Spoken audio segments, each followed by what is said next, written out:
You're seeing familiar like Star Trek elements, but remixed in a new way. Because Star Trek has always honored its own history, right? Okay,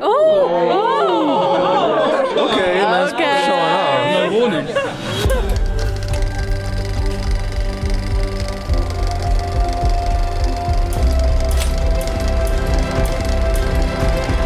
Hey, this is Sam Stone here with Den of Geek at San Diego Comic-Con 2025 with the cast and showrunners of Star Trek Starfleet Academy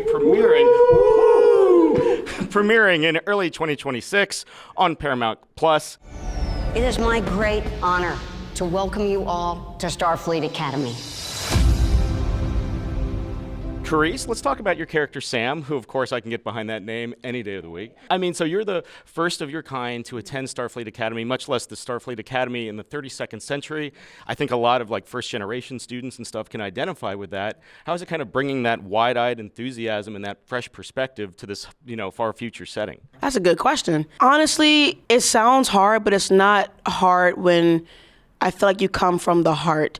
I think that's at the base of her, just coming from the heart and making sure that everything is as genuine as possible. I mean, of course, that's what everyone wants to be, but I feel like with her, because she doesn't have the clouds of experience and the clouds of like bias and just like she's such a fresh person. I think she's very fun and very fresh, and I can't wait for the world to see something like that. Noga, this is set in the 32nd century. You're seeing familiar like Star Trek elements, but remixed in a new way. Because Star Trek has always honored its own history, right? Okay, that's showing off. No warning. So how is it remixing those elements through the eyes of these young characters? Yeah, I mean, it was, I think, and Alex should also speak to this, but it was very intentional to set it in the 32nd century because it's a time of rebuilding. And it's a time when the pressures of the rebuilding really falls on the shoulders of the younger generation. So there's a lot with these kids going on that other generations haven't had to face. As far as the vision of the 32nd century, I mean, I'm just distracted by your pants. Is the thing. this is the 32nd century. Okay. Alex, as somebody that's overseen Star Trek for the past, coming up on like a decade now, like we've seen one perspective with the Prodigy, which was through younger characters. What was it about like Starfleet Academy? Because I feel like there's been like a Starfleet Academy story like in the works since like The Undiscovered Country baking somewhere. It's true. I think there were multiple attempts at different times. And, again, as Noga was saying, you always want to ask yourself, why now? Why is this show happening now? And it feels like this generation particularly is facing so many deep challenges. And what I think everybody is trying to figure out is how do we get back to hope? This is where Roddenberry comes in, because what was so beautiful about his vision is that this was all in the rearview mirror for him. He was imagining something far greater, and it's like all the division and everything that is keeping us all apart now, that's all behind us. And it gives us I always feel like Star Trek is a compass that points us toward our better angels and the people that we want to be. And I think for our generation of kids who are inheriting a lot of problems that were created by generations before them, it feels very relevant now. But it's also like a really funny, really fun, really emotional show. And I think it strikes a tone that none of the other Trek shows fully had in terms of balance. And I'm excited. Holly, Captain Nahla's been around for a minute, given the nature of her species, and this will go up after the panel, of course. I think to use the King's English, I think given the state of the universe, she's seen some shit. How do you want to bring that experience and that world weariness to the role as your character rediscovers hope through these young students? Well, I think that my character is just kind of a rather hopeful person. So, and I'm half Lanthanite, which means that I could, the possibility of living 2,500 years or 3,000 years is within my wheelhouse. And so I think that it's just an inherently a very hopeful gesture to start Starfleet Academy back after a 120-year hiatus. I just found so much of my character through each of these actors who are here. I mean, I kept being able to reveal more about who she is through my interactions with each of them because they're all so incredible. The energy on the set was so much fun and so unleashed, alive. So yeah, you'll see that you'll see that in the show. Looking forward to it. Bella, with Genesis, you're kind of coming through in the shadow of your father. How is it making a name for yourself and kind of, being your own Starfleet officer? Genesis is his, her relationship with her father is kind of what drives her academic career at Starfleet. She's there to make a name for herself and prove herself to her fellow cadets and to her father. It's kind of her greatest strength and her greatest weakness at the same time, and you kind of see her navigate that and learn lessons through that throughout the show, and it's been an amazing experience. Robert, we saw how much the EMH, he's not an emergency anymore. He's the doctor. Like, we saw how much he grew 7 years on the Voyager. There was an entire episode where you lose your daughter. Like, there's a lot of growth and pain and human emotion there. How is it like growing over centuries? Well, that's the challenge. When when Alex and Noga first told me about wanting to bring me back, I said, wait a minute, I have 800 years of digital memory. The great thing is I didn't know it the first time when they first explained it to me that I would have a colleague in Holly's character because of her she's only half my age. Part of our relationship that makes it unique is that we can both muse over the burden of infinity. Her character, however, I presume if she's killed, could die. So she has that other thing. I live forever, almost forever, as long as I'm careful, nothing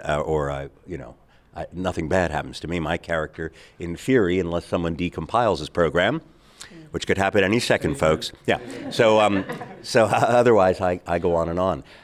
And the other unique thing about our relationship with Holly's character, she is both our captain, but also our chancellor. She is unlike any other Starfleet captain we've had before because she has that double role of inspiring and teaching and sharing with this new generation of Starfleet, and I can't imagine another actor playing the part the way she does, because she brings both of those elements fully to the table. And she said that it was interesting that she just said that it was interacting with these young cadets that she discovered more of her character, because I don't think any other actor would say that. They would come to the table with, this is who I am, and she takes in everything that they say and inspires them because of her ability to hear and empathize with them, regardless of how young their troubles are. I, on the other hand, just am annoyed by them. Well, Karim, we've seen plenty of Klingon warriors before. What's it like to play a Klingon healer? Oh, you coming with it today, sir. Challenging and honestly like a little nerve-wracking, because this is it's different, my character isn't interested in war. He's not interested in battle, so he sticks out. He may even some people may call him weak, you know what I mean? So definitely challenging. And yeah, I was a little nervous at first to kind of be like that different one. But the support system I have around me, like this cast and the crew, like the love and encouragement that they give me every single day, is everything. Also, I got the chance to talk to Michael Dorn. Alex set that up, so we FaceTime right before I went into makeup for the first time. So I literally got the chance to talk to Worf before I went and became a Klingon for the first time. And he gave me just a lot of really great tips, advice, and confidence to go ahead and be a different kind of Klingon.